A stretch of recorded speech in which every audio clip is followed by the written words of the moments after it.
Hello friends, welcome to my channel Himansh 10th study. तो इस video के फर्स्ट पार्ट में हमने पढ़ा था इसका इंट्रोडक्शन, ठीक है। और सेकंड वाले पार्ट में हमने पढ़ा था इसका पहला वाला प्रश्न, और ये है उस वीडियो का थर्ड पार्ट जिसमें हम पढ़ेंगे इसका प्रश्न नंबर 2 और प्रश्न नंबर 3, ठीक है। अगर इससे पहले वाले पार्ट ना देखे हो तो नीचे डिस्क्रिप्शन में मैं लिंक दे दूँगा, वहाँ से जाके आप देख सकते हैं, ठीक है। तो शुरू करते हैं। प्रश्न नंबर 2 दिया है, पूर्णांकों के निम्नलिखित युग्मों के एचसीएफ और एलसीएम ज्ञात कीजिए तथा इसकी जांच कीजिए कि दो संख्याओं का गुणनफल बराबर होता है एचसीएफ गुणा एलसीएम के, ठीक है। तो सबसे पहले हम इसका एचसीएफ और एलसीएम ज्ञात करते हैं। तो इसके लिए हम करेंगे इसके अभाज्य गुणनखंड, ठीक है। तो पहले हम पहला वाला प्रश्न लेते हैं, 26 और 91। अब इनके करेंगे हम अभाज्य गुणनखंड। यहाँ पर 26 के कर लेते हैं और यहाँ पर 91 के, ठीक है। यहाँ पर 26 के अभाज्य गुणनखंड लिखेंगे और यहाँ पर 91 के। तो 26 को सबसे पहले हम 2 से भाग करते हैं, ठीक है। 2 एकम 2 और 2 तिया 6। 13 सिर्फ 13 से कटता है, ठीक है। तो 13 एकम 13। अब ये है यहाँ पर 91, ठीक है। ये तो ना तो 3 से कटेगा ना 5 से, ये कटेगा 7 से, ठीक है। 7 से भाग देने पर कट जाएगा, तो ये आ जाएगा 7 एकम 7 और 7 तिया 21, ठीक है। और 13 सिर्फ 13 से जाएगा, तो 13 एकम 13। तो यहाँ पर 26 के अभाज्य गुणनखंड आ जाएंगे 2 गुणा 13 और 91 के आ जाएंगे 7 गुणा 13। अब निकाल लेते हैं इसका एचसीएफ, ठीक है। एचसीएफ किसका 26 का और 91 का बराबर। ये कैसे निकलता है, हमें ये देखना होता है कि इन दोनों में उभयनिष्ठ संख्या कौन सी है, ठीक है। क्या देखना होता है कि उभयनिष्ठ संख्या कौन सी है, ठीक है। और जो संख्या उभयनिष्ठ होगी मतलब जो इसमें भी है और इसमें भी है, ठीक है। कौन सी संख्या है इसमें, यहाँ पर 13 है, यहाँ पर भी 13। 13 क्या है, उभयनिष्ठ है, ठीक है। और क्या देखना होता है, उभयनिष्ठ संख्या की सबसे छोटी घात, ठीक है। छोटी घात का मतलब जैसे यहाँ पर हमें 13 की घात 1 मिली, जिसके ऊपर कोई घात नहीं होती, वहाँ क्या होती है, 1 होती है। तो यहाँ इन दोनों में दोनों की घात 1 है। मान लो इसमें यहाँ पर 2 आई होती और यहाँ पे 1 होती, तो हम इस वाले को लेते हैं, ठीक है, सबसे छोटी घात वाले को। तो यहाँ पे बराबर है तो दोनों में से कोई एक हम ले लेंगे, ठीक है। तो यहाँ पे क्या आ जाएगा, 13 आ जाएगा। तो एचसीएफ हो गया इसका 13, ठीक है। वही संख्या लेते हैं जो दोनों में हो। अब निकाल लेते हैं एलसीएम, ठीक है। एलसीएम किसका, 26 का और 91 का, ठीक है। एलसीएम में क्या लेते हैं, एलसीएम में सभी नंबर्स लेते हैं, ठीक है। क्या लेते हैं, सभी संख्या, ठीक है। सारी की सारी संख्याएं लेंगे और उसमें क्या लेंगे, हम सबसे बड़ी घात लेंगे, ठीक है, सबसे बड़ी घात। तो जब भी हम एचसीएफ और एलसीएम निकालेंगे तो इन दो चीज़ों का ध्यान रखेंगे, ठीक है। एचसीएफ के लिए इसका और एलसीएम के लिए इसका, कि सभी संख्याएं लेनी है और सबसे बड़ी घात लेनी है। तो यहाँ पर तो घातें बराबर ही हैं और सभी संख्याओं का मतलब है 2 भी ले लेते हैं, 7 भी। 2 गुणा 7 गुणा और 13 सिर्फ एक बार लेंगे, ठीक है। तो यहाँ पे आ जाएगा 13 दूनी 26, 26 गुणा 7 बराबर 7 छिंग 42 का 2 बचा 4, ठीक है। 7 दूनी 14, 14 और 4 18, तो ये आ गया 182। तो यहाँ पर हमने एचसीएफ निकाल लिया, ठीक है, एलसीएम निकाल लिया। अब हमें जांच करनी है। यहाँ पे क्वेश्चन में लिखा था कि जांच कीजिए कि दो संख्याओं का गुणनफल बराबर है एचसीएफ गुणा एलसीएम के। तो दो संख्याएं कौन सी हैं, वो 26 और 91, ठीक है। तो इन दोनों का जो गुणा है, गुणा करने के बाद में किसके बराबर आना चाहिए, एचसीएफ गुणा एलसीएम के। मतलब इन दोनों का जो एचसीएफ और एलसीएम निकाला है उन दोनों की गुणा के बराबर आना चाहिए। तो यहाँ पे हम इसकी जांच कर लेते हैं।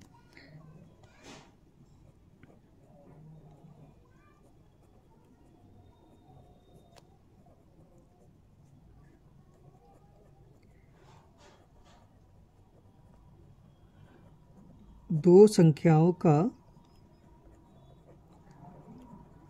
गुणनफल बराबर, तो दो संख्याएं कौन सी हैं, 26 गुणा 91, ठीक है। तो इसको मैंने पहले ही कर रखा है, ठीक है। 26 की गुणा 91 करेंगे तो यहाँ पर ये आ जाएगा 2366, ठीक है, 2366।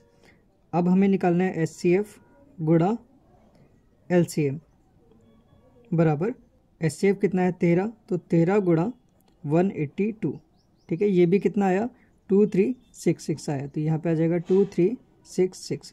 तो ये दोनों क्या है, आपस में एक दूसरे के बराबर आए। ठीक है, ठीक है, ये दोनों आपस में क्या है, बराबर है। तो हम यहाँ पर लिख देंगे, इसलिए दो संख्याओं का गुणनफल बराबर है एलसीएम गुणा एचसीएफ के। ठीक है, दोनों क्या है, आपस में बराबर है। तो ये हो जाएगा आंसर। अब अगला क्वेश्चन दिया है हमें यहाँ पर 510 और 92। ठीक है, 510 और 92। तो यहाँ पर 510 का अभाज्य गुणनखंड निकाल लेते हैं। ठीक है, और यहाँ पे निकाल लेते हैं 92 का। यहाँ पे लिख देंगे 510 के अभाज्य गुणनखंड और यहाँ पे लिख देंगे 92 के अभाज्य गुणनखंड। ठीक है, तो ये संख्या 2 से भाग देने पे कट जाएगी, तो इसको 2 से काट लेते हैं। 2 दूनी 4, 2 पंजे 10 और 2 पंजे 10। ठीक है, ये संख्या 5 से कट जाएगी और ये संख्या 3 से भी कट जाएगी, तो इसे 3 से काट लेते हैं पहले। ठीक है, 3 सत्ते 21 और 3 अट्ठे 24, 24 एक बचेगा, 15 आ जाएगा, 3 पंजे 15। ठीक है, अब 5 से काटते हैं। 5 एकम 5, 5 6 7 8 मतलब 3 35 आएगा, तो 5 सत्ते 35। ठीक है, और 17 एकम 17। अब इसको 2 से काटते हैं। 2 तिया 6, 2 चौक 8 और 2 चिंग 12।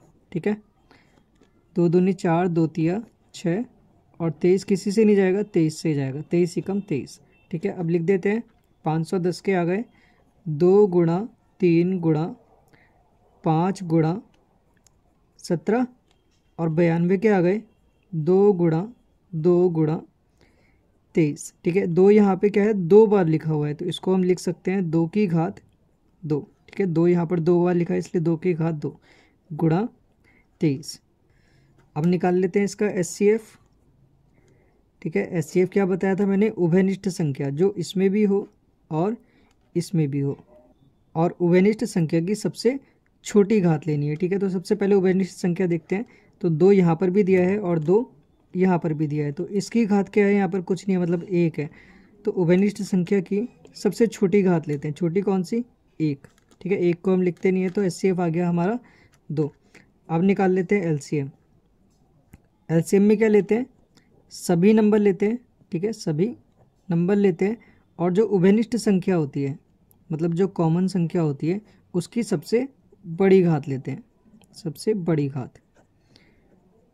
ठीक है, तो यहाँ पे उभयनिष्ठ संख्या कौन सी है, 2 है, इसकी सबसे बड़ी घात कौन सी है, ये वाली, तो ये वाली लेंगे। ठीक है, 2 की घात 2।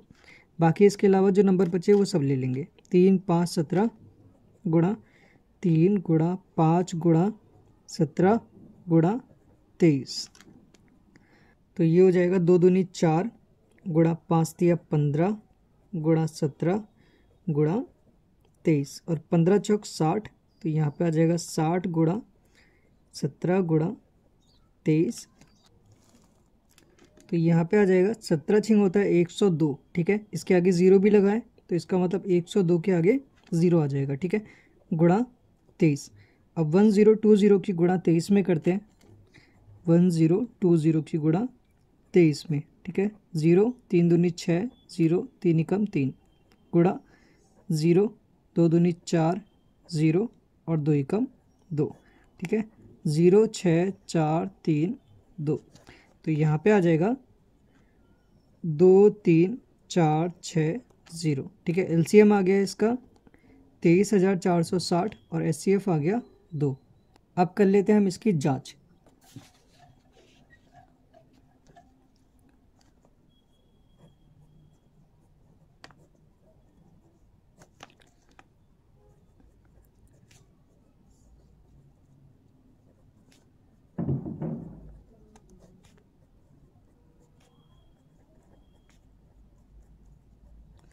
दो संख्याओं का गुणनफल बराबर एचसीएफ गुणा एलसीएम। पहले वाले पार्ट में हमने इन दोनों को अलग अलग करके जांच किया था। ठीक है, इस वाले पार्ट में इनको एक साथ जांच कर लेते हैं। अगर बराबर नहीं आया तो बीच में ये जो इक्वल्स टू लगा है इसको हम ऐसे काट देंगे, और बराबर आया तो इसको ऐसे ही रहने देंगे। ठीक है, तो दो संख्याएं कौन कौन सी है, 510 और 92। 510 और 92, इन दोनों का गुणनफल लिखा है इसलिए इन दोनों की गुणा कर देंगे। बराबर आना चाहिए किसके, एचसीएफ गुणा एलसीएम के। एचसीएफ कितना आया इसका 2 गुणा एलसीएम आया इसका 23,460, 23,460, ठीक है। और इन दोनों की अगर आप गुणा करेंगे तो गुणा करने के बाद में क्या आएगा, 510 की गुणा 92 में करेंगे तो आएगा 46,920, और 23,460 की गुणा अगर 2 में करेंगे मतलब एलसीएम की गुणा एचसीएफ में करेंगे तब भी कितना आएगा, 46,920 ही आएगा, ठीक है। तो यहाँ पे हम लिख देते हैं 46,920 बराबर है 46,920 के, ठीक है। तो यहाँ पे शो हो ही गया कि दो संख्याओं का गुणनफल जो है वो बराबर है एचसीएफ गुणा एलसीएम के। तो ये हो जाएगा इसका आंसर। अब थर्ड वाला पार्ट देखते हैं। थर्ड वाला पार्ट है यहाँ पर ये 336 और 54, ठीक है। तीसरा पार्ट है 336 और 54। तो यहाँ पे निकालेंगे 336 के अभाज्य गुणनखंड और यहाँ पे निकाल लेते हैं 54 के, ठीक है। 336 और 54, तो 2 से भाग देने पर कट जाएगी ये संख्या, 2 से काटते हैं, 2 एकम 2, 2 चिंग 12 और 2 अट्ठे 16, ठीक है। 2 से कट जाएगा, 2 अट्ठे 16 और 2 चौक 8, 2 चौक 8, 2 दूनी 4, 2 दूनी 4, 2 एकम 2, ये 3 से कटेगा, 3 सत्ते 21 और 7 एकम 7, ठीक है। 54 2 से जाएगा, 2 दूनी 4 और 2 सत्ते 14, 3 से कट जाएगा, 3 निम 27, 3 तिया 9 और 3 एकम 3, ठीक है। अब लिख देते हैं इसके अभाज्य गुणनखंड। 2 यहाँ पर 4 बार दिया है तो 2 गुणा 2 गुणा 2 गुणा 2 गुणा 3 गुणा 7, ठीक है। 54 में 2 गुणा 3 गुणा 3 गुणा 3, तो 2 यहाँ पर 4 बार लिखा है तो इसको हम लिख सकते हैं 2 की घात 4 गुणा 3 गुणा 7 बराबर 2 गुणा 3, यहाँ पर 3 बार लिखा है तो 3 की घात 3 आ जाएगी, ठीक है। अब निकालते हैं इसका एचसीएफ। नंबर कौन कौन से, 336 और 54 बराबर, तो यहाँ पे हमें क्या देखनी है, उभयनिष्ठ संख्या जो इसमें भी दी हो और इसमें भी दी हो। तो यहाँ पर दिया है 2, यहाँ पर भी 2 दिया है तो 2 आ जाएगा, ठीक है। गुणा यहाँ पर 3 दिया है, यहाँ पर भी 3 दिया है तो 2 उभयनिष्ठ है और 3 उभयनिष्ठ है, ठीक है। अब क्या देखना होता है, दोनों में उभयनिष्ठ और सबसे छोटी घात देखनी होती है। तो 2 की इन दोनों में सबसे छोटी घात किसकी है, इसकी, तो ये यहीं आएगा, ठीक है। 3 में उभयनिष्ठ सबसे छोटी घात कौन सी है, ये वाली, तो यहाँ पे सिर्फ ये आएगा 3, ठीक है। तो ये कितना हो जाएगा, 3 दूनी 6। अब निकालते हैं इसका एलसीएम, 336 और 54 का, ठीक है। इसमें सभी संख्याएं लेंगे और जो कॉमन संख्या होगी उसकी सबसे बड़ी घात लेंगे। तो कॉमन कौन सा है, 2, 2 यहाँ भी है, 2 यहाँ भी है, तो सबसे बड़ी घात कौन सी है, 2 की घात 4, तो यहाँ आ जाएगा 2 की घात 4 गुणा, और 3 में 3 की घात 3, 3 की घात 3 गुणा 7, ठीक है। अब 2 की घात 4 का मतलब है कि 2 की गुणा 4 बार हो रही है ना, तो कितना आ जाएगा, 2 दूनी 4, 4 दूनी 8 और 8 दूनी 16, तो यहाँ पे आ गया 16। और 3 की घात 3 का मतलब 3 की गुणा 3 बार हो रही है तो 3 तिया 9 और 9 तिया 27, तो यहाँ पे आ जाएगा 27 गुणा 7। अब 27 की गुणा 16 में कर लेते हैं, ठीक है। 7 छिंग 42 का 2 बचा 4, 6 दूनी 12, 12 और 4 16 गुणा 7 और 2, 2 7 8 9 10 11 12 13 का 3, ठीक है। बचा 1 2 3 4, तो इसकी गुणा 7 में कर लेते हैं। 7 दूनी 14 का 4 बचा 1, 7 21 और 1 22 का 2 बचा 2, ठीक है। 7 चौक 28 29 30, तो यहाँ पे आ जाएगा 3024। तो एलसीएम आ गया 3024 और एचसीएफ आ गया 6, ठीक है। अब इसकी जांच कर लेते हैं।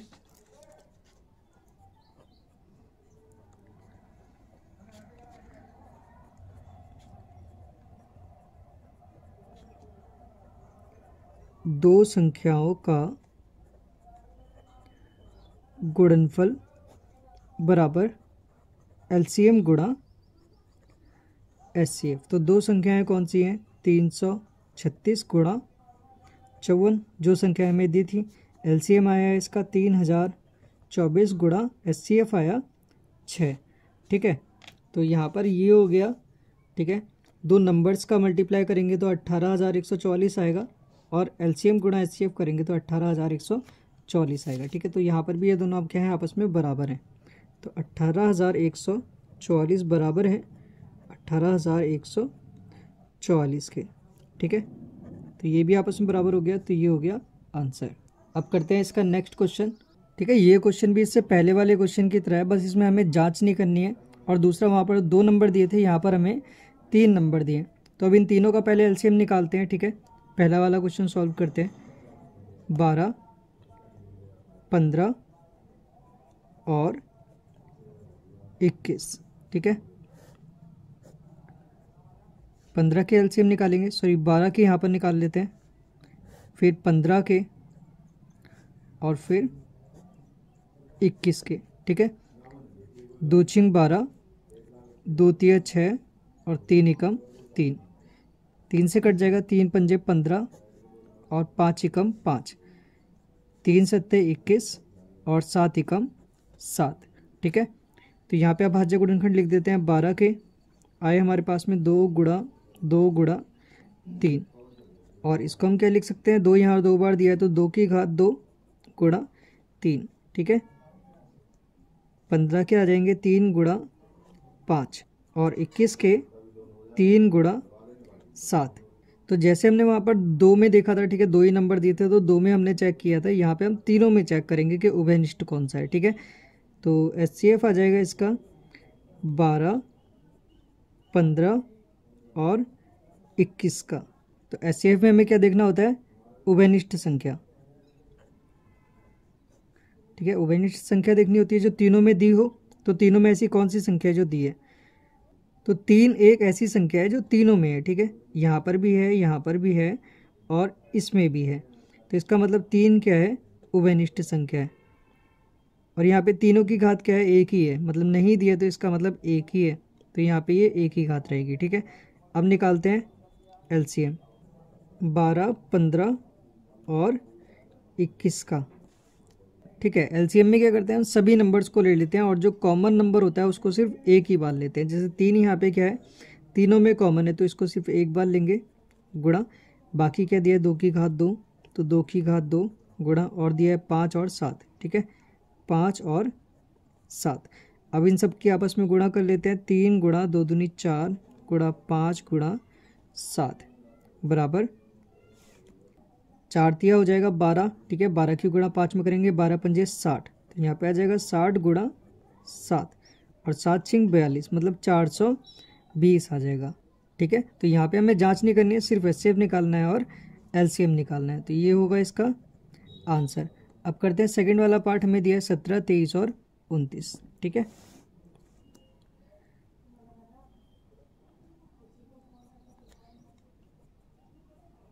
सत्रह, 23 और 29।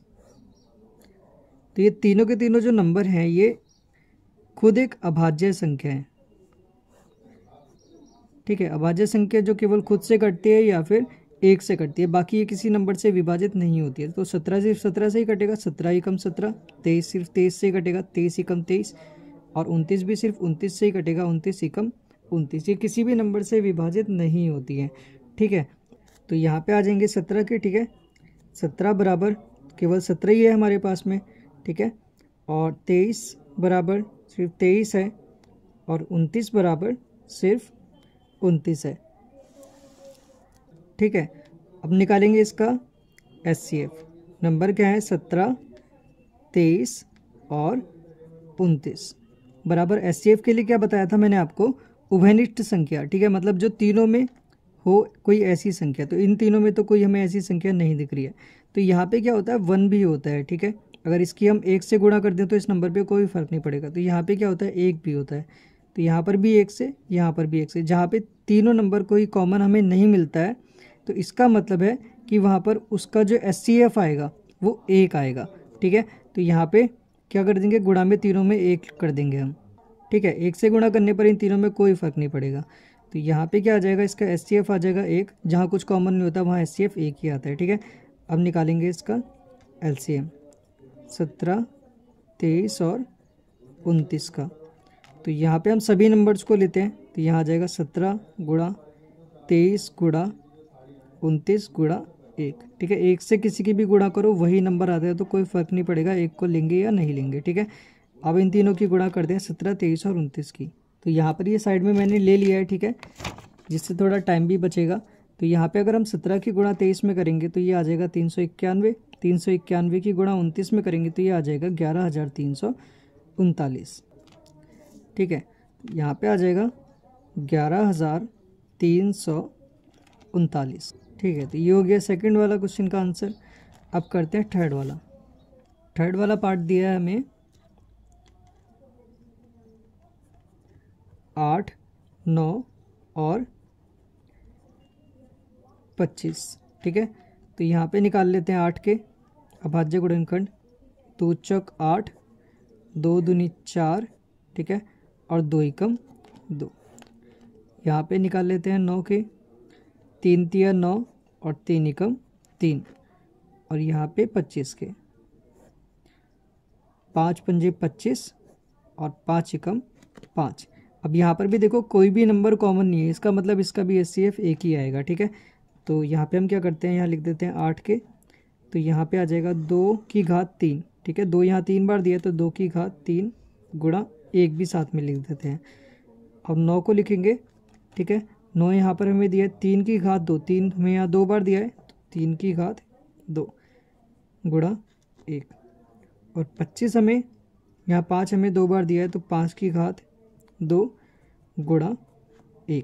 तो SCF आपको पता ही है कि इसमें SCF क्या है, ठीक है। तो हम यहाँ लिख देते हैं SCF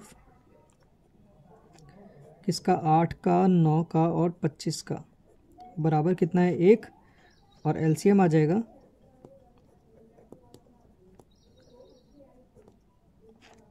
2 की घात 3 गुणा 3 की घात 2 गुणा 5 की घात 2। तो 2 की घात 3 का मतलब हुआ 2 की गुणा 3 बार हो रही है ना।